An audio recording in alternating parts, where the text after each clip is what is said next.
उनकी जो आईडी है ना वहाँ फिर मैं घर आई, मैंने फजीला को बताया, बारिश भी मांगते तो हैं फिर फजीला ने दोबारा कौन फोन से? किया, गवर्नर का फिर जो वो आईडी कैंसिल करवाई, वहाँ तो सिफारिश नहीं चलती।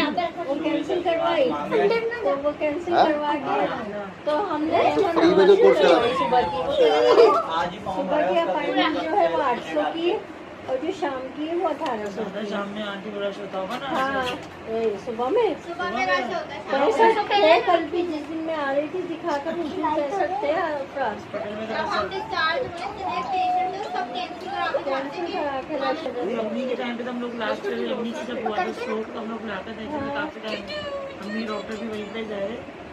रश तो खराब हॉस्पिटल में ज्यादा ही हर जगह ही हो गया। तो वो फिर हमने हेमंत नवाज का फिर करवा लिया था। फिर हम भाई ने बोला कि कुसुम से पता करो किससे करवाया था, मेरी सॉफ्ट है पता किया, वो कहने लगी